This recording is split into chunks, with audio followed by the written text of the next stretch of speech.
A series of blowouts in the conference finals all lead up to a huge legacy Game 7 coming up for two of the league's biggest stars. We're going to break down Game 6 and preview Game 7 and the major storylines on today's All-NBA show.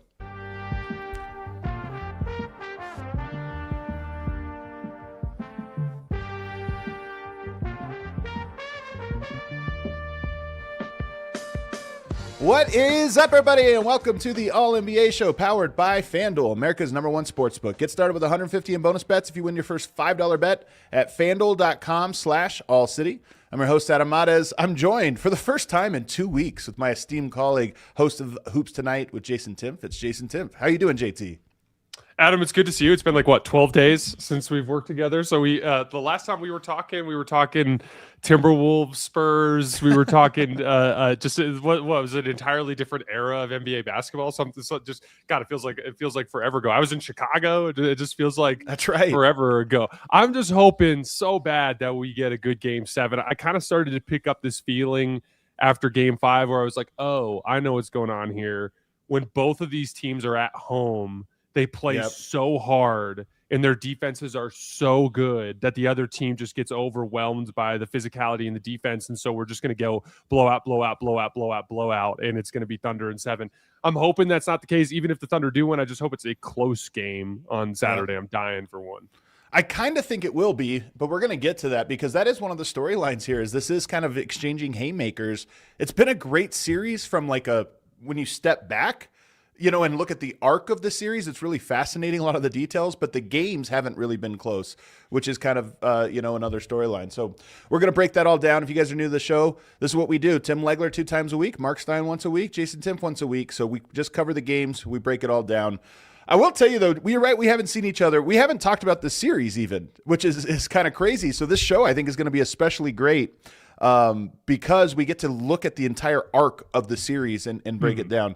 But I was going to start with a curveball for you, though, because this time of year, I don't know how you are, but I don't get to watch a lot of television, outside of the NBA all year. I watched one of my favorite show that I've watched probably in about a year's time is American Primeval. I just watched it this weekend. Have you seen this at all? Never even heard of it. Really, really good. I mean, I love the Frontier. I was telling producer Atticus this. It's like my period of history, so I love it. But the lead character looks exactly like you.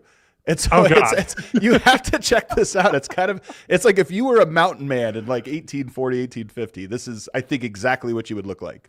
You're right. That is a curveball. I'll have to look this up maybe on one of your rants from today's show. But yeah, I surprisingly, I'm big into TV. I watch a lot of shows with my wife, and so I'm actually surprised I haven't heard of that one. You're gonna have to check it out. Well, you'll Google it after the show or something, and you'll be like, okay, all right, I guess I can see it. Or you'll be like, you a-hole, I look nothing like this guy. I don't know.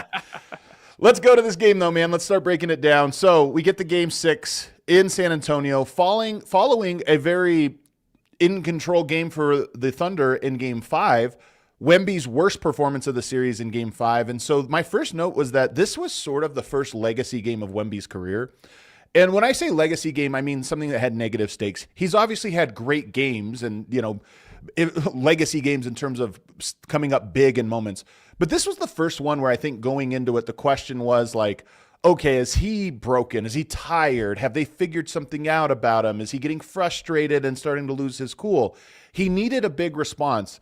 And while I don't think this is a game that we're going to be playing on, ESPN Classic here in 20 years, it still was a huge response from him because he came out and played with force, played with confidence, and played with control. So let's start with Wemby. What did you see from him in this game? Were you impressed? And do you agree that it was a big legacy response game?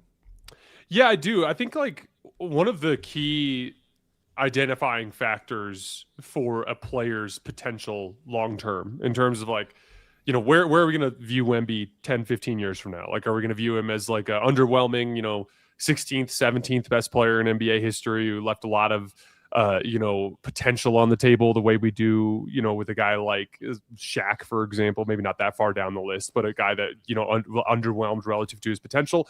Or is this going to be like, are we talking about him in the conversation with Michael Jordan and LeBron?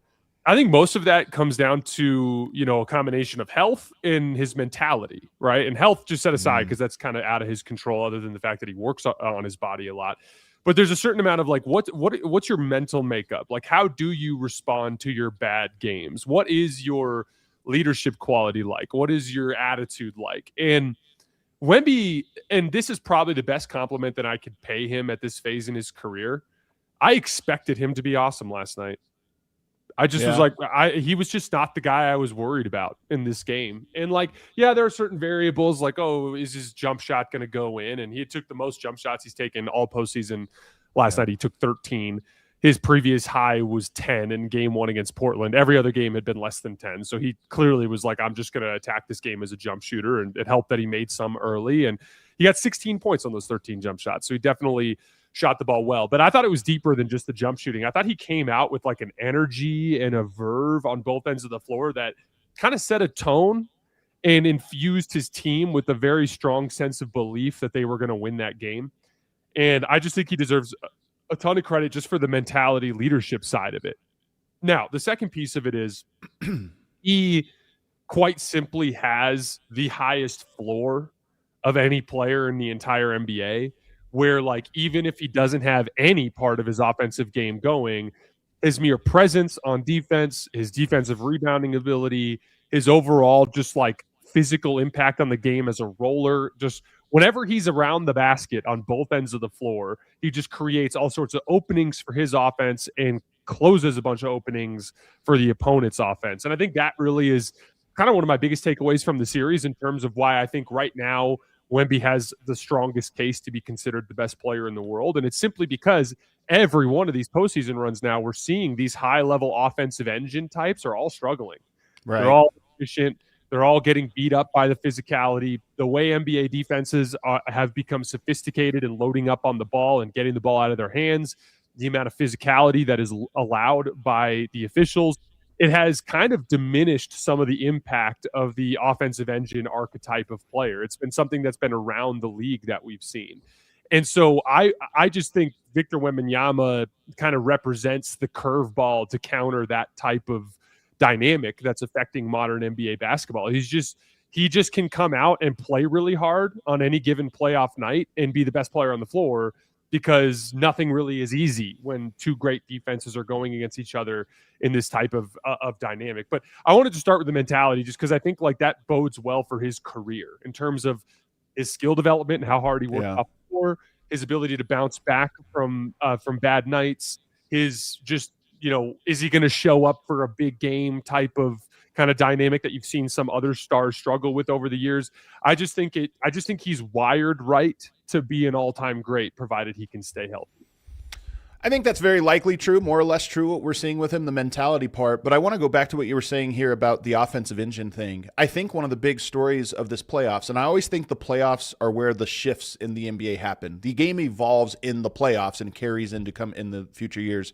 And the biggest one for me is what you said, offensive engines. Defenses, one, I think their defenses, there's a lot of talented teams that are built with a lot of talented defensive players, maybe even more so than we saw 3, 4, 5 years ago. And teams are now leveraging that to get the ball out of your best players' hands and saying, okay, can your secondary creators, secondary on-ball creation seems to be the biggest value, offensive value add in the playoffs so far. And so, yes, a lot of your big offensive engines, Jokic, Ant, they've struggled. Cade, they've struggled because teams can say, we know how to take the ball out of your hands, might compromise us slightly, but let's see what else other teams can do. Defense then becomes more important. If you have a singular defensive impact the way that Wemby has, then it becomes extra valuable because you can't do that to the defensive end. You can't say, well, we're going to take you out of that. If you're Victor Wembanyama, he can affect the play no matter what you're doing. But I actually thought Game 5 was a bit weak defensively from him. And this is why I agree that overall about your idea of his floor so high because defense can be so consistent. But Game 5 I actually thought was kind of a weak defensive performance from him. In part, you look at the offensive rebounding that Hartenstein was able to get. Even the team was able to get a little bit more into the paint. So while I agree with you that I think his defensive floor is so high and it's what makes him part of what makes him so valuable, going into Game 6, there was at least a question of, is he wearing down in a way that makes it so he's actually less effective than what he has been all year in his entire life. He's actually, maybe we saw the first crack in that of, hey, maybe fatigue, like so many other players, is a factor. And that's why Game 6 was important to me, and why Game 7 is important, because you actually look at Wemby in the series, there has been a little bit of up and down. Now, that down isn't very low, but he has had his big games, a couple off, big game, game off, big game. And now the question is, can he stack 2 great games in a row? Because that's what's going to be needed in Game 7. Well, the point you're making about Game 5, I think, is very valid. I did think that Wemby had a bad defensive game in Game 5. We did a film session on Hoops Tonight on Wednesday where I called out some of the specific examples where he was like strangely conceding layups that he doesn't typically concede, like Casey Wallace or Lou Dort driving down the lane and not going for it. Some bizarre overhelp sequences where he just left Isaiah Hartenstein wide open. Like there were definitely some question marks surrounding Wemby's defense after that game. I just thought it was an outlier compared to the rest of the postseason run Agreed. for him. I don't think he had another game in this postseason where he was as bad defensively as he was in that particular game. But if you flip this to offense, hold on real quick. If you flip it to offense, though, because we've seen players like James Harden have very good early portions of a series. It gets down to the end, and then it's like 2 bad games in a row to close the series, and we say he's choked. And that's why I say this was important, not because I think Wemby is bad or they solved him. The question was, has he worn down in a way that is going to take away that advantage, that he has? And that's really a huge, important question for his long-term, viability, is because right now it feels like there's no way to beat Wemby's defense. It's just unstoppable. But there was one game where I felt like, it lowered. Is this a trend now? And that's why I was framing it that way. No, I think that's totally fair. And to his credit, he responded by coming out with his hair on fire in Game 6 and being like, actually, my energy levels are just fine. I think there is some big picture conversation to have about do the Spurs need to be a little bit more careful with how much they cut Wemby's workload in the regular season and how that can affect his conditioning? I think that is a real talking point. Again, I think, to your point, it's something that I keep an eye on. So if he looks physically overwhelmed and exhausted again in Game 7, I think it's officially a talking point. Right. I just think it's kind of one of those classic examples of there's data points and then there's trends. And right now it's just more of a data point for me. But if it ends up becoming a recurring thing, I would consider it to be more of a trend. But even just strictly talking about the offensive end, I mean, he's outperforming Shai by 4 points per game and 10 percentage points in true shooting percentage in the series. He's been a better offensive player than Shai in this series too. That's been one of the crazier dynamics. I don't think that Shai could possibly play well enough in Game 7 to make me think that he had a better series than Wemby. Well, let's go down to the offensive end, because I listened to your show this morning while I was getting ready. What you had to take about the adaptability of Wemby's offense, and that there is sort of he has the power. This is what Game 1 was. He had this power game, and that was what was so impressive was, man, he is really beating him physically, not just off of height, but off of force. But you're making the point that he might have to have 3 different identities. And I think for most players, you have to be able to do this, to adjust your game to have them. Tell me about these 3 and what you saw specifically in this game that showed a different identity, that so you can beat if a defensive coverage overloads on one of those identities. Yeah, so I think this has actually been the case for all of the truly great offensive players in NBA history. When you look at, Steph Curry and how in one series he's functioning more as an off-ball, chaos agent, but then it's I'm playing the Lakers in 2023. I have to become a high pick and roll guy, and I'm going to emphasize high pick and roll. Or Jokic, how he'll have series where it's this is a post-up battle. I'm playing out of the post, but then there'll be another series where it's a lot of 2-man game, or it's I'm functioning as more of a ball handler from the perimeter, running inverted ball screens. LeBron James in his career, this is a post-up series. This is a spread pick and roll series. This is a picking on matchups and ISO series, all those kinds of different things. Different series, different matchups present different challenges. And it's been clear through this postseason that Wemby basically faces 2 primary different looks. And we're going to put a smaller physical athlete on him and get up underneath him, or we're going to put a big, strong front court player on him and beat the heck out of him. Those are the 2 primary looks that he's facing. And I think with each look, there's a different approach, because, for instance, with the kind of physical guard wing types, he just has to play like Shaq. It's got to be an interior, I'm just pulverizing you at the basket type of look. And we saw a variety of different things that he did against those types of matchups in game one. Even some dribble attacks from the perimeter where he just kind of kept spinning over each shoulder until he got close enough to the basket to shoot. He really solved Caruso by the end of game one with his duck-ins. Like, okay, Caruso's been giving me more problems than J-Dub, but what if we just clear all of our guards above the break and I just start in the dunker spot and then I just duck in on Caruso, and now there's all this space for me to just quick catch and finish or to spin off of him for a lob, something along those lines. He kind of solved that look. So then Hartenstein enters the equation as the guy who's kind of physically kicking his butt on the perimeter.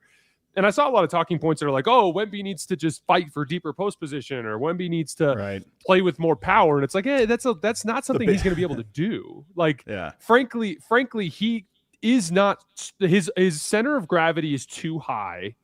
There's no amount of muscle that he could add to be the kind of guy who could back Hartenstein down to like 8 feet. I just don't think that's really a thing. Now, there's another conversation you can have about like, how do you turn him into more of a interior player against that matchup using screening action? That's a different conversation. But in terms of his one-on-one game, he's not really going to be able to back those types of dudes down. So against that type of matchup, this is where I think his perimeter skill is going to be a huge a part of his skill development, because the easiest way that he could be like, hey, you can't put Hartenstein on me, or you can't put Ivica Zubac on me, or you can't put any of these big physical centers on me, is I just take him out to the perimeter and I cook him off the dribble and with movement shooting and different kinds of things along those lines. And he could, there could be a dynamic where he attacks that way until a team goes, okay, we can't guard him with this dude anymore. We got to put somebody smaller on him. Then he unlocks his interior game by doing that. And then the third type of game, which you mentioned from last night, is just it's more of what we saw in game 4, which is like play finisher. Think like Anthony Davis. And this is where, whether it's through defense to transition and he's just running the floor in his lane as a trailer or as a leak out guy, or two, if his guards are playing well. And this, I think, will be very valuable as the years go by, because Steph 100%. Castle will get better and Dylan Harper will get better. And there was a video going around of De'Aaron Fox in the Warriors series 3 years ago where he looked so explosive. Like, we got to remember De'Aaron Fox has a high ankle sprain, which is a gnarly injury to play through.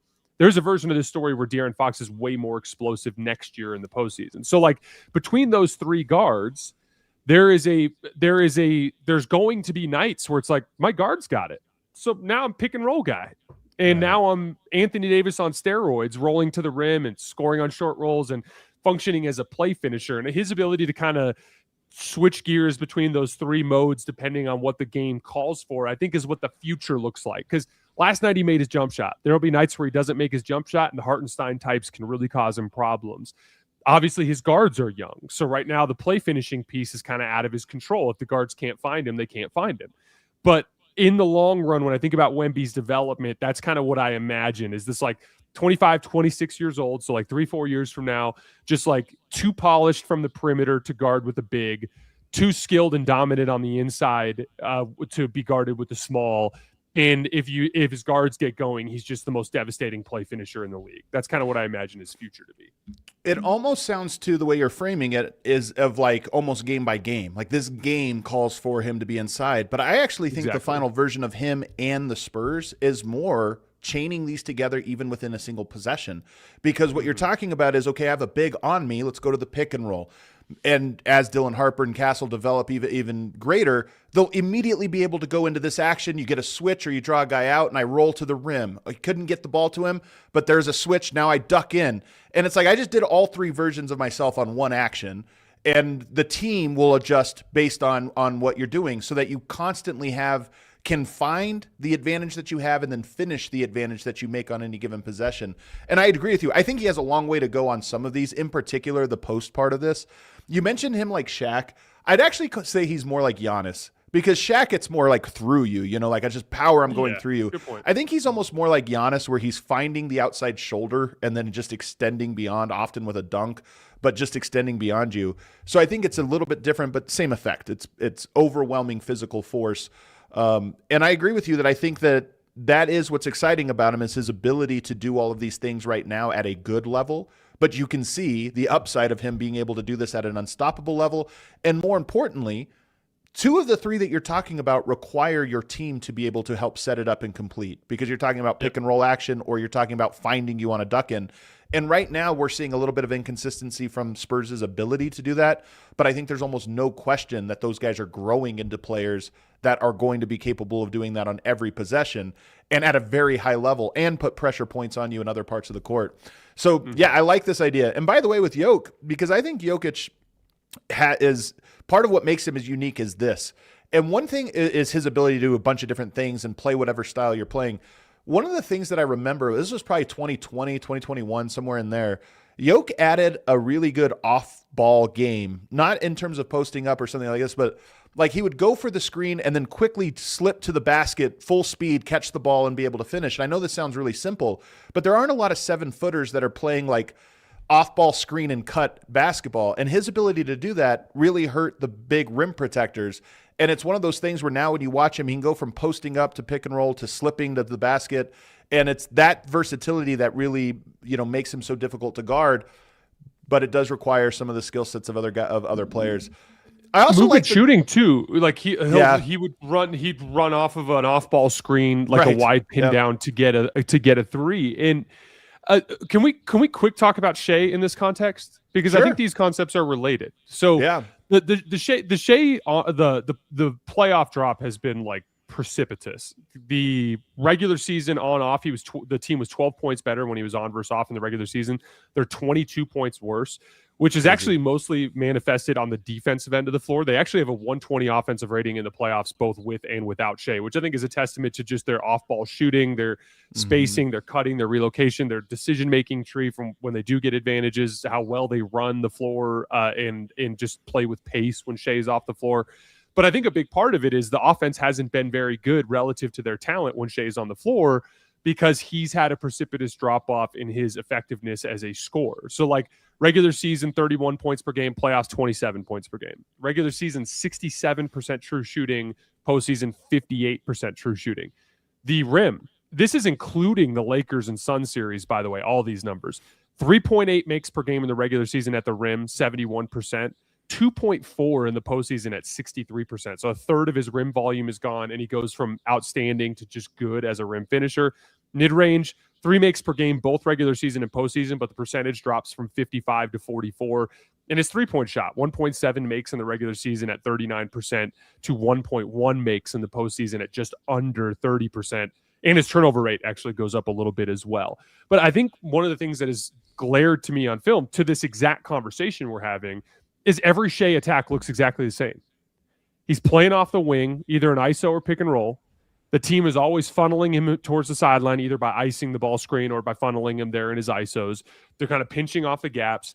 And his lack of first step quickness has been glaring in this series, where like he really can't get like outstanding separation from Dylan Harper, from Steph Castle, or from any of these perimeter defenders. And so the best shot he can get is drive into your chest and push off. But I'm actually not strong enough to get really good separation on the push off. So I'm taking these like smothered, heavily contested 18, 20 footers. And it's just an impossible shot diet for him to be efficient on. And he doesn't have the ability to post up these guys because they're all bigger than him. He doesn't have an off-ball scoring element to his game because he's just never worked on it. The three-point shot has been kind of in development for him for years, but it's never come to fruition in the postseason.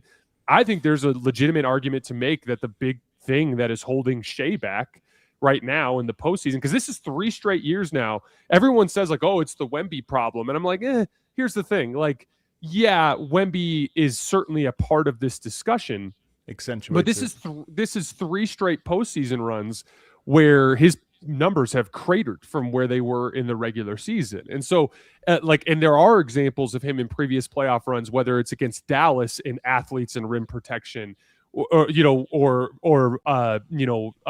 Indiana and their ability to kind of keep him in front and force him to take shots over the top. We have seen him struggle against these playoff defenses for years now. And I think the difference between him and some of the other great offensive players that have come before him is right now he's kind of a one-trick pony on offense. And there's got to be a certain amount of versatility added to his game, either additional 3-point volume or working more in off-ball action like KD did, where he's coming off of wide pin downs and catching and shooting off the move rather than just attacking off the dribble. He has got to add some variety to his game. I love the off-ball part of this because it feels the most foreign. And I like what you're saying, by the way, about Shai. He's so good. Some guys are good at a million different styles. Some guys are so good at one thing that you just can't stop it. And he's good at, it's almost like judo. He's good at getting you off balance and then creating an opening for himself to get his shot off. But it's not necessarily like quick crossovers, quick twitch, get around you. It's just a lot of maneuvering slowly to get to the spot he wants, and then he gets exactly what he wants. But if that goes away, where do you go? You're not going to be able to just become quick twitch and, okay, I just got to get downhill and go fast. So for him, it might be something about moving off ball. And I think this is the biggest thing that is the hardest adjustment, I think, for a player to make that's been on ball, has created. It's like Luka Doncic, James Harden, Jalen Brunson, who's kind of done this year. And it's part of what's so impressive about him. Getting a guy who's always been on ball to say, here's a whole different style of play. It's a different skill set. I don't think it's just a mentality of being willing to do it. You kind of have to learn the off-ball game. And if you've never done that, then it's not something you just go into, say, a game 7 and say, okay, we're going to get you off ball, come off these screens, do this or that. You kind of have to commit to becoming it. But I wondered this with Steph Curry, because Steph was so good at this. I thought, okay, are all these other guards going to do this? No, nobody followed him. No one has. No one has. And so I wonder if even with a player like Shai, if they end up losing the series, is that a lesson he learns of? I liken it to when you're on ball, you're like a running back. If you're off ball, you're like a receiver. There's a footwork to getting open off ball. There's a reads you have to make to get open off ball. And I wonder if it is something that players will say, like, okay, the league is adjusting to putting 2 on ball or just making life difficult for the on-ball players. So let me counter that by being able to be off ball. No player has done that yet, but you're right that Shai, if they lose this series, that might be the thing he's going to look at and say, I have to learn a whole new form of basketball. Yeah, the one guy I would give some credit to, because there are a handful of examples, but like it less so in the Cavs series because that turned very much into an ISO series for Brunson. Yeah. But Brunson, I thought, showed a lot of growth as an off-ball player in the first 2 rounds of this year's postseason, and like I remember after 2 rounds, and we talked about this on the show, but like his percentage of on ball, the percentage of his field goals that came on ball dropped from 71% last year in the postseason to 56% this season through the first 2 rounds. I'm sure that number has changed quite a bit since the Cavs series, but the point is there's not really, like, I remember not Donovan Mitchell, excuse me. I remember Damian Lillard got like straight up asked about it once and was like, hey, is this something you consider adding? And he's just like, no. Players don't want it. It's weird. It's almost like it's diminishes your value, which is crazy to me because Steph Curry is elevated because of this. This is what makes him so great. And yet players almost view it as like disrespectful to be like, no, I'm on ball. It doesn't make sense and to me. Your point, Jokic has adopted it. Like LeBron over the tail end of his career has become this substantially better off-ball player. But like, even he's late to it. Do you remember in Cleveland? I remember there was a stat in Cleveland with LeBron where he was leading the league in points per possession as a screener and roller, and he had like 20 total in the entire season, so it doesn't really count. And it was like, why not? It seems to work every time if you do it. Why not add that to your game? But I think there is something too that feels like a low usage player, so I think players are less inspired to do it. LeBron was definitely late to it. There's no doubt about that. The one difference, though, is LeBron in the Cavs 2015 to 2018 era was just so much better as an on-ball player than the Shai Gilgeous-Alexander, the Luka Doncic, the like he was just quite like LeBron really was the only heliocentric player ever who did it at a level that worked at a championship level. Like he like in terms of like, I'm just going to dribble the basketball 25 feet from the basket and dictate every single possession with ISOs and ball screens. He was really the only dude who ever did it at a championship level. Every other guy has worn down and eventually been solved at some point, but he just had the level of athleticism and the resilience. But back to the point though, I like, to me, this series is too significant of a data point, especially in the context of the last couple postseasons because there's been this idea like, oh, JJ Redick gave the game plan that solved Shai, which like give JJ Redick credit. It's a good game plan, but Denver was doing some similar things last year with like kind of like funneling Shai towards the sideline with pinching in off of guys and played him into some rough games. Like I think this has been a consistent problem for Shai, which is he likes to attack off the wing and ISO and pick and roll and get into his off the dribble game, which is only successful from the mid range. And so as a result, like I had some plays in my film session from this morning where like you could see him trying to drive on Carter Bryant. And Carter's not taking like deep recovery steps to cut off a drive. He's like just going to cut him off because he knows he doesn't have to worry about Shai driving and finishing over 3 people in traffic. He just has to take away the jump shot. And so there's so much potential there for him to explore different avenues to attack that I think, quite frankly, and I mean this as a compliment to Shai, I would personally, let's say they lose. Actually, regardless of whether or not they lose, even if they win on Saturday and win in the finals, I would be shocked if we didn't see a substantial change in Shai's shot profile next year, like in terms of his approach offensively. I think he knows. There was a very interesting quote after the game, Adam. I'm not sure if you saw it, but it was Shai said something along the lines of like, it's too late now for me to change my approach. I kind of have to go down with the ship, essentially, is what he said. Wow. And on the one hand, I agree with him within this playoff run. Like, right. Game 7 isn't the time to be like, I'm going to go take 13 threes. Like, that's not the time. But in a weird way, it sounded kind of introspective in a way that sounded like, I know that this offseason I have to make some changes, but it's a question for this offseason. That was kind of what it felt like to me when I heard him talking about it. And I would call it changes. I wouldn't call it changes, just adding to your game. This is what's so great about the game of basketball is no matter how great you are, there's always something you can add to your game. You could play in the league as long as LeBron James and still find something that you're like, all right, but what about this style? It's kind of like MMA in this way. You know, a lot of MMA fighters master 2 or 3 forms, but there's so many different forms you can master and add, and you never know which one is going to end up being the one that does you in if you don't have it that box checked. So I think this is a really interesting angle on basketball of just having to add different pieces of your game and collect them to make yourself insurmountable. And this, because some playoffs are going to be able to exploit something about yourself or your team. Sometimes it's not even about you, it's about your team's ability. And you're like, okay, can I adjust myself then to make our team insulated from that weakness? We got to take a break, JT. We're going to keep talking about Game 6 and Game 7, but let's take a break here at the halfway point. And on the other side, we've only talked about the stars. We've only hit the stars so far. I know, we've only hit 2 players so far. And there's like Dylan Harper and Vasello I really want to get to, but we also have some questions for Game 7 coming up on the other side. They're underway, and it's the most electric time in basketball. In Kalshi, you can trade every single playoff game, every series, the conference finals, and the championship. And you can buy in and out of your position. Right now in Kalshi, you can get Oklahoma City 43% chance to win the NBA championship. I think that might be, it's not the lowest. I think it went down to 39% at one point. The Knicks are now at 32%. San Antonio is in 3rd place, I think, for the first time this whole postseason. 28% chance. If you like any of those, you can head on over to Kalshi. What's cool about it is you can buy in and out of your position.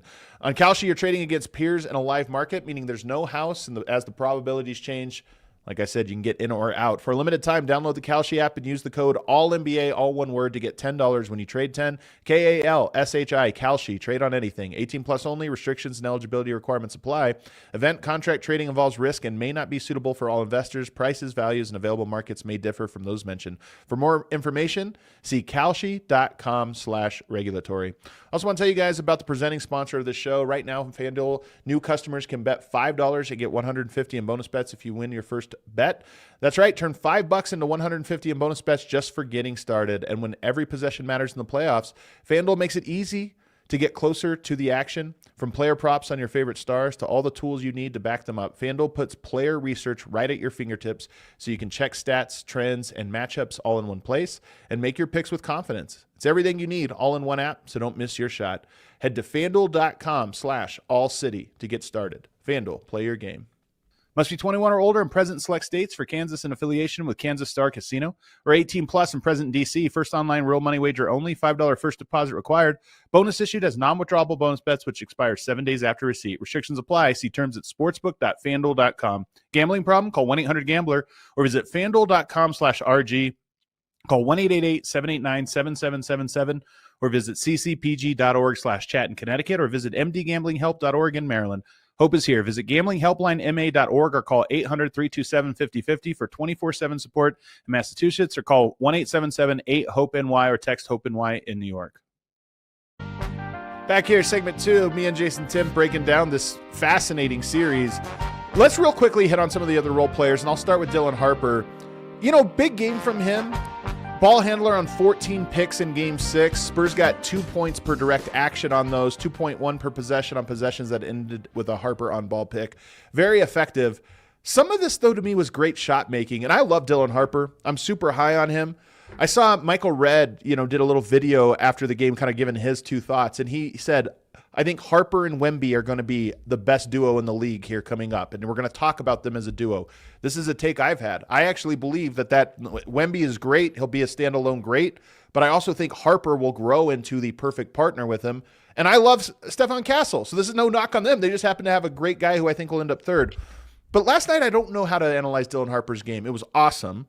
But he also, I think, was tough shot making, in some cases on bad shots. So what did you think of Dylan Harper's night last night? I think there's some reality to like that kind of follows into the same bucket that we were talking about with Wemby, where it's kind of a glimpse of the future, but not necessarily the solution to this series' problem. So for instance, Wemby takes 13 jump shots. And if he goes into Game 7 and takes 13 jump shots again, like there's a version of that where he goes 2 for 13 and they just get their butt kicked, right? Right. Yep. Dylan, similarly, like the tough pull-up 3 he hit at the top of the key against Case and Wallace. He hit like another tough little pull-up in the lane against Alex Caruso. Had a crazy one where he kind of bumped Caruso off with his shoulder along the right baseline, like short corner area, and knocked down a shot. There's a lot of like, that's not necessarily sustainable. I look at it more as like this is a glimpse of his future. Like I think it's a very good indicator long term that he can get decent separation against the apex perimeter defenders in our league. But I also think that there was some clear other positives in the game. One, his individual defense on Shai. He had a lot of really good reps on Shai one-on-one.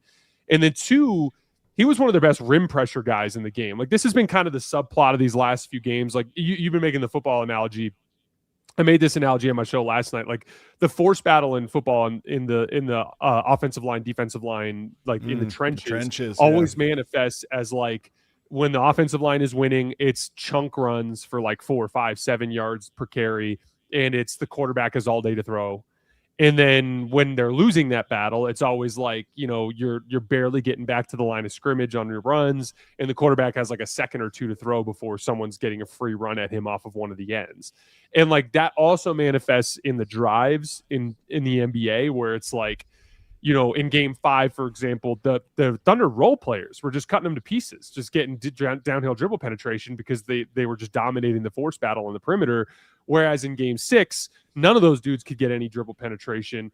And it felt like Steph Castle and Dylan Harper were just getting downhill at will in their ball screen and getting 2 feet in the paint. And especially in the third quarter run, Dylan really got going in transition, where like every time they got a stop, he would just take off screaming downhill in transition. He'd get Shai on a foul. He got Jalen Williams on a foul. He just like, there's a certain amount of like, if he just gets that much dribble penetration in Game 7, even if he goes 0 for 5 on jump shots, there's a lot of like value that comes from that. He had a similar play in the first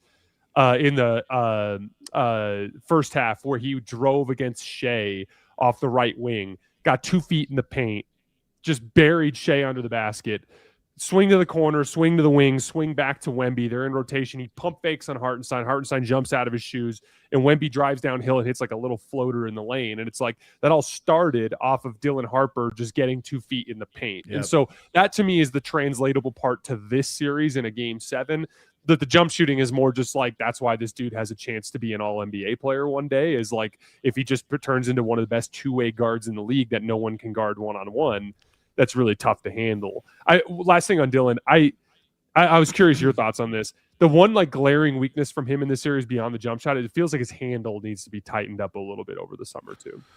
The thing about it, like I agree, but the thing about it is he feels to me like he's on step 1 of a 10-step process, of like becoming the player that he's going to be. And so there's a lot to his game that I think can be polished, but there's just so much that I'm like, man, he has such a range of offensive talents that even a marginal increase in polish is going to have an exponential impact on the player that he is. And so handle and shot are the two obvious ones, but I just think those will happen. But there is something here about what you just said, though, and that is getting 2 feet in the paint is so important. I just think about players now about, are you able to get 2 feet in the paint and then make a decision there, finish or find the open guy? And this series has a lot of players that can do that, but it seems like they can only do that at the level that you need to win at home. And that's why this Game 7 is so fascinating. Game 5 was fascinating because Caruso was able to do this. Dort was doing it, a little bit. You didn't have A.J. Mitchell and J-Dub, who you're counting on to do those things, but other guys were able to do it at a level I didn't expect them to be able to do in that game. That was not the case last night. And then on the other side, Dylan Harper, Stephon Castle, Vassell, these guys are able to do that thing at home, but am I counting on them to do that in Game 7? It's actually kind of a sneaky important thing here. Did I just do something here did I just add something to our screen?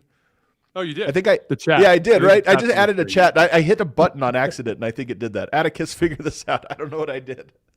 But yes, getting 2 feet in the paint. Is this a home advantage? Is that all that's happening there? Is it's just about being home? So we talked about this at the very beginning of the show, but one of the dynamics, the reason why I think it's gone blowout, is like when these teams are at home, they play so incredibly hard. And they're both so good defensively when they really dial it up that it becomes very, very difficult to score on. And where I think you're seeing the two weaknesses is like when OKC's on the road and the Spurs really ratchet up their defense, that's where you really feel the loss of A.J. Mitchell and J-Dub. And I know J-Dub played last night, but he didn't really play last night. Like, he was obviously hampered. Just didn't look like he trusted his explosive ability at all. So, like, when OKC's on the road and they're struggling against that defense, you can really feel the lack of ball handling. You go into OKC, and when they ratchet things up, I think that's where the San Antonio guards, even though they're very talented, you can really start to feel their youth and inexperience, and they get a little bit overwhelmed by the whole situation. So, like, it's different problems that manifest in each case. But in short, it's just when these defenses are at home and they're infused by all that energy and effort and kind of just like the aura of the arena, they're just really difficult to score on for anybody. Like, and that's really the challenge. Now, the thing with the Game 7 stuff with OKC is you go, okay, well, they had Game 7 against Denver last year, blowout win. Game 7 against Indiana last year, blowout win. But the big difference is in those two series, you had dramatic injuries. We all know what Denver looks like when Aaron Gordon can't go. And Aaron Gordon was on a grade 2 hamstring strain in that Game 7. And then 2, Tyrese Halliburton tears his Achilles literally when the Pacers have an early lead. So I think this will be a different challenge. If there was a road team that would match force at least as much as possible, it would be a road team in a Game 7 because it's ultimately the winner-take-all type of game. It just is, let's say that San Antonio does match the force and it turns into this slugfest of a game.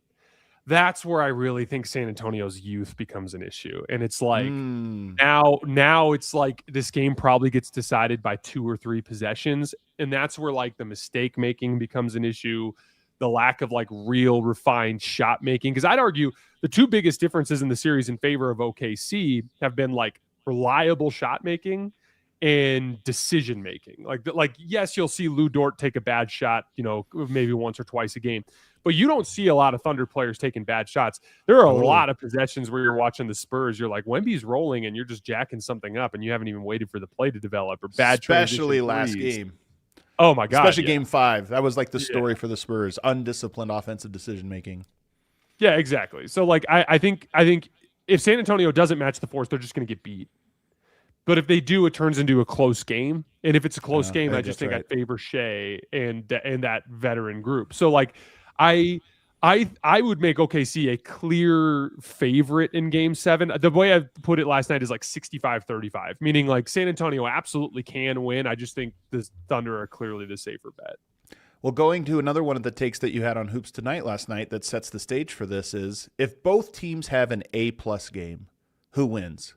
Because you speculated that San Antonio actually has a higher ceiling and OKC a better average. But given what you just said, we're going to the other direction. So if both teams A+, who has the advantage? So in this scenario, Wemby and Shai both play great. And Yeah. if Wemby and Shai both play great, at best you're canceling him out. I'd argue Wemby's just better at his ceiling. Yeah, I think And so then too. J-Dub and AJ Mitchell not being in the game, Right. you're now putting an emphasis on like if Steph Castle's great, if Dylan Harper's great, if Devin Vassell's great. De'Aaron Fox hasn't even had like a real moment yet in the series. And De'Aaron Fox shot poorly last night, but I also thought he got a lot of good looks. I rewatched the game this morning. He had several of his little turnaround left shoulder fadeaways that he just left barely short. He had a couple wide open corner threes that he missed that were like literally wide open. Like De'Aaron Fox is capable of having a better night than he had. I just think simply like, I think the floor is substantially higher for OKC just because I just think they're less mistake prone. They're at home, so they're going to give a great defensive effort. But I think the ceiling for San Antonio is just higher than OKC. I think it's close, to be honest, and that's what's interesting about this one is, to your point, if it is both teams play well, it's probably just a tight game, and it comes down to just marginal things and a lot of shot making in the clutch. But there is something to OKC's A+ game still has mistakes to it. And I know this is hard to quantify because if we're saying you have an A+ game, it usually means you made low mistakes. But I think low mistakes for OKC in an A+ game is like no mistakes. They just execute perfectly. And I think an A+ game for San Antonio is probably still some mistakes. And that's it's like to say they play perfect basketball is unfair because I'm not sure they're capable of playing perfect the way OKC is in terms of limiting mistakes. Here's another question for you, though. J-Dub plays in this one, and he was terrible. He clearly is not healthy. At a valiant effort. You know, sometimes you go out there to try to give your team a boost. I doubt he plays in this upcoming game. Me too. But could that also be a psychological, like, hindrance to you? In some ways of like, all right, we got our guy. Let's see what we have. Now you know you don't have him. You know you're going to be shorthanded. And on top of that, you almost have to adjust back. Like they adjusted to playing and bringing him back into a rotation, and now you adjust back. And there is a part of me that wonders if that hurts the Thunder in any small, tiny way. Yeah, so I think there's some value in looking at the lineup data from this series overall in the sense that they really only have one group that has performed super well in the series. None of their other lineups are more than a +10 in total plus minus in the series. But when they have Shai and McCain with Caruso and Wallace alongside Isaiah Hartenstein, they're +33 in 13 minutes. And again, their next best group is +9, which also has Caruso and Case and Wallace, by the way. J-Dub being in there, and he had a play where he got beat on a cut by Keldon Johnson in the first half, where Keldon just kind of face cut in front of him, and Keldon got to an easy bank shot where I was like, oh, J-Dub's like not physically ready to play in this game Can't at do all. it, man. Yeah. And so what makes that lineup work? Very simply, you have your best player, Shai. You have a secondary ball handler in Jared McCain, who is also a very good off-ball scoring weapon off of Shai. You have your two best defensive wings, who are also your two most reliable catch-and-shoot players in the series. Like, that's one of the craziest subplots of the series is that Casey Wallace and Alex Caruso are just shooting the absolute hell out of the basketball. And then you have your best big. I think Hartenstein's just flat out been way better than Chet in this series. So that's why that lineup works. So what makes the lineup work specifically? Two ball handlers, 2 3-and-D wings, your best big, and that all comes together. So J-Dub right now is neither good defensively nor good as a ball handler. Like J-Dub, because he's banged up, is just not useful in those groups. And I actually think one of the most important kind of confrontations that Mark Daigneault faces in the next couple of days is the starting lineup, because one of the things that happened in this game, which I thought was really fascinating, is he starts Shai alongside Jared McCain with Lou Dort and two bigs. Because it was a two big group, San Antonio has 3 guards that are aggressive at any given moment. Like you have Vassell, Fox, and Castle, and then Harper comes in for Fox, right? So when their best lineups are on the floor, you've got 3 dudes who are legitimate scoring threats from the perimeter. So now you start to talk matchups, and it's like, okay, Lou Dort starts the game on De'Aaron Fox. Guess who Shai's guarding? Steph Castle.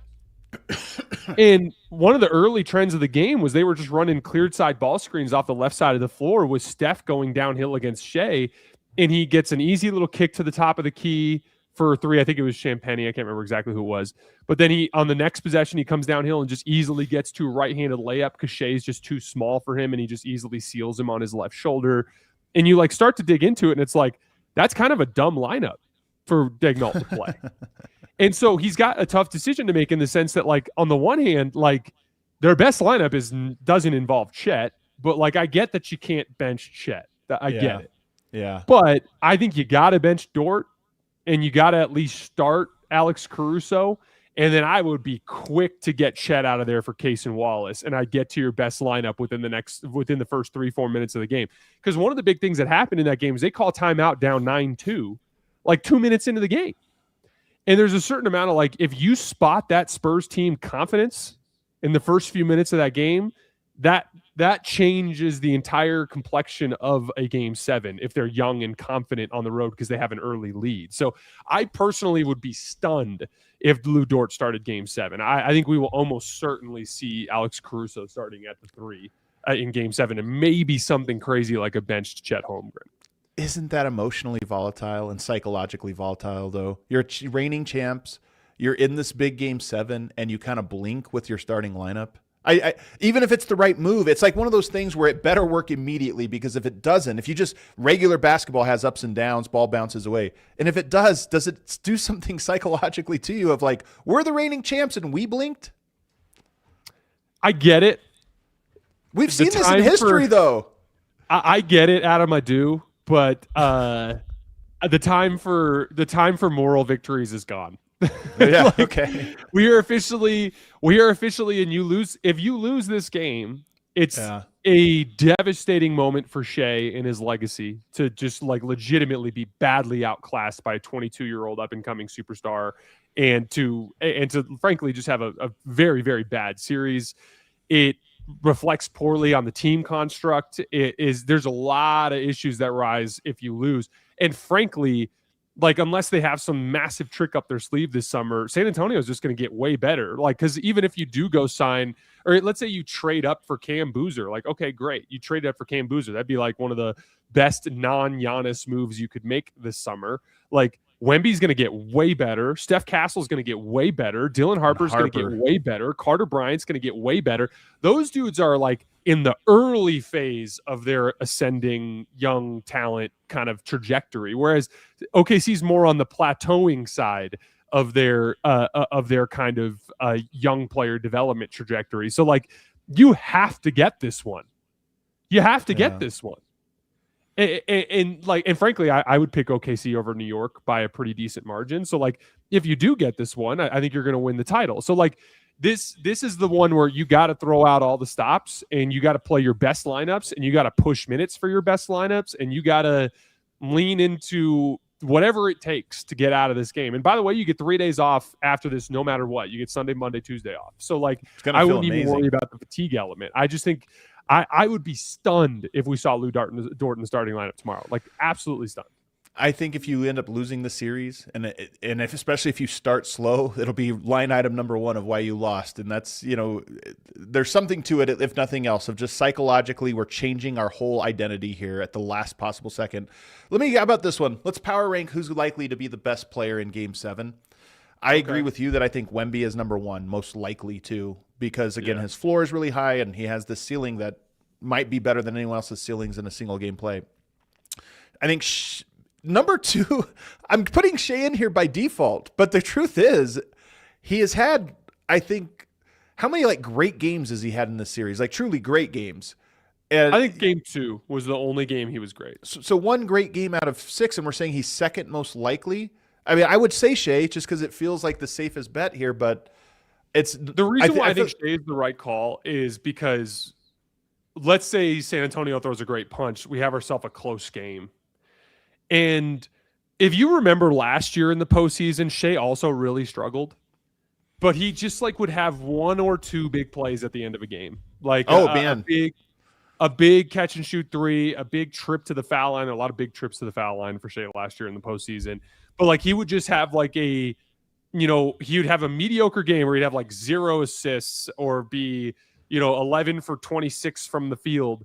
but he would just make like 2 shots or a shot and 2 free throws or whatever it would be at the end of a game to get a win. And like, I think like if Shai has a great game, so to speak, in game 7, that's what it is. He's relatively inefficient. He only ends up around 26, 27 points, but he just has like 6 big ones in the final 4 minutes that end up kind of helping ice the game. I think that's what it looks like for a good Shai game. And frankly, who else would you put over? Like Isaiah Hartenstein, maybe? Like, well, that would be the only other guy I'd consider. It flattens out after that. And that's why this kind of gets interesting is like, who is the third most likely hero of game 7? Isaiah Hartenstein, right? It's got to be. Like, he goes for like 15 and 13, hits like 6 of those floaters. That's an interesting one. And I just didn't even write it down, but you are right. You are right. Offensive rebounds are huge. That little floater shot that he has, and then obviously just the defensive impact that he can make. And his value would almost come from taking away from Wemby's value. So you're right. So, okay, Hartenstein, number 3. Who's number 4? Alex Caruso, maybe? Would be the other Caruso. Guy you consider, maybe? Caruso, just because he's been so big in a lot of these key games. Some of this is just, does he make his threes? Maybe this game comes down to that. Just a role player gets hot from 3 and it swings things. But he also has shown to be able to do a bunch of other stuff. Obviously, the defensive end, and then in game 5, it was off the dribble game, which I did not expect. Maybe that comes back in game 7.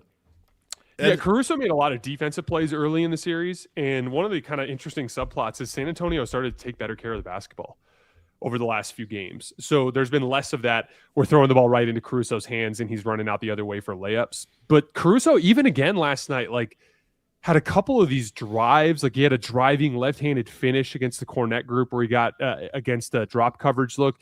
He had a closeout that he attacked off the left wing where he had like a beautiful right-handed scoop shot over Steph Castle at the rim. Like, he's just frankly been one of their most reliable offensive players, like beyond just catch and shoot shooting, like just putting the ball on the floor and like making plays. Like, Caruso, man, like, if you're ranking just every player in this postseason run from every team, he's easily in the top 20 among any player who's played in this postseason. Like, he's been unbelievable in this playoff run. 20? I thought you were going to say something even higher than that. So, yeah, that's being conservative. Very conservative. You don't want to get clipped. A couple fun ones for you here at the end here. Who is the Spurs' core? And you could almost go in order here, but the Spurs team is so good, and yet the order of how you list the core, I think, is kind of interesting in what you project forward with this team.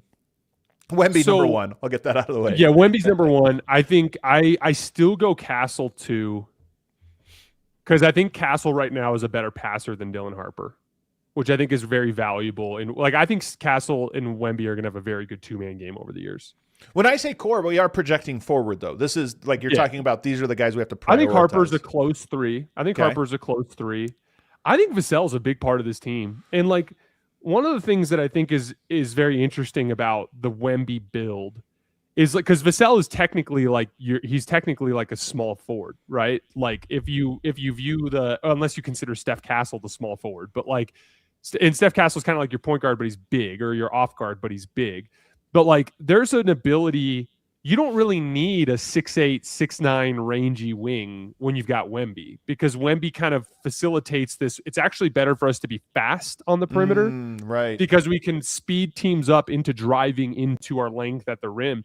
And like, I mean, like, look at their best lineup. It's Castle, it's Harper, it's or Fox if he's healthy, but Castle, Harper, Vassell, Champagnie, who's kind of a 3, who's playing a 4. At that spot, and then you have Wemby at the 5. And so, to me, what Vassell represents is like off-ball scoring, very aggressive as like an off-ball catch and shoot guy, but he also can run a little action, like curl off of a screen and hit something in some sort of 2-man game action. I think Vassell's been one of their best defenders in this postseason run too. He's been amazing both in help and on the ball. He's had some very good reps against Shai Gilgeous-Alexander one-on-one. Game 4 in particular, I thought his defense was unbelievable on Shai. That was like a big part of that game. I think those 4 are the core, and then I think you continue to pay Champagnie until Carter Bryant's ready to step in and be that 4, which could be years. But, so you have the 4-man core with Vassell as the 4th, and then you see Carter Bryant and Champagnie as almost like, because at some point you have to make decisions, right? You have these guys that you love, and some point, and you think Carter Bryant and Champagnie might be the guys that are on the outside. Maybe one of them sticks. It's kind of I think Carter Bryant eventually becomes the 4. He's just so good defensively, man. And he's more upside play at the moment because he's going to have to add a lot more versatility to his offensive game. But defensively, it's if he hits, if he can have an offensive skill set that fits in with everybody else, you're not scoring on that team ever again for the next 10 years. I think his jump shot looks pretty solid too. It's not great, but I think he's going to be an okay jump shooter in the long run. All right, last question, then we'll get out of here. But I think it's the fun one, and it's why this game feels big. Will Game 7 determine the team of the 2020s? Meaning, how big is this one? Because to your point, you think OKC beats the Knicks. That gives them 2 wins in the 2020s. We've got 4 more years, really 3 more years of championships. You have such an inside track of kind of owning the early part of this rivalry, but also setting yourself up, to kind of own this decade. But if the Spurs win, their chance of winning the finals are obviously pretty good. And then does that mean they're going to get 2, 3 in this decade and they'll be known? So do you feel like this Game 7 is not just about the season, but it might tilt this whole decade in terms of how we remember it? I do. I think OKC literally has to get this one. I think the idea that San Antonio is just going to rip off a bunch is a little bit short-sighted in a different way, because for instance, Wemby is 7'7", and I think just assuming he's going to be healthy every season is a little bit of a question mark. Of course. But I think that the rest of the team is so good that they are the Spurs are uniquely equipped to be Wemby's playing 42 games this year and we're still the 2 seed, which I don't think other teams have the luxury of doing. So I think in general for OKC, unless they did something insane, they were we're going to go get Giannis, unless they did something insane, I don't think there's a margins move let's go trade for Trey Murphy, or let's go trade for Cam Boozer like we talked about, or we're going to get Axel Landenberg, or we're going to no matter what they do, I don't think any of that comes close to addressing Dylan Harper and Steph Castle and Victor Wembanyama will all be substantially better next year than they were this year. If you need any sort of indicator of that, just look at them last year to this year. It might be the exact same level too, to be honest with you. That's what I keep thinking, because I think they've leveled up in this playoffs just from where they were going into it to where they are now. You're yes, these guys are growing game by game. So look at where they were just after the in-season tournament last year, or in December. They lose to the Knicks. They promptly go on a pretty bad streak there, where I think they dropped 6 out of 10 at one point. That feels. If you go back to basically the beginning of February, the Spurs have barely lost. Yeah, and again these I think Dylan Harper will go from guy who has spunky big games to oh my God, is this dude like a fringe all-star candidate next year? I think that's on the table. I agree. For Dylan Harper. I think there's a version of this where Champagny moves to the bench and they just play all 3 guards, all 4 of them. I think there's a version of that, because Steph Castle's so big and strong and athletic, and Dylan Harper's so big and strong and athletic, and Vassell's so big and strong and athletic.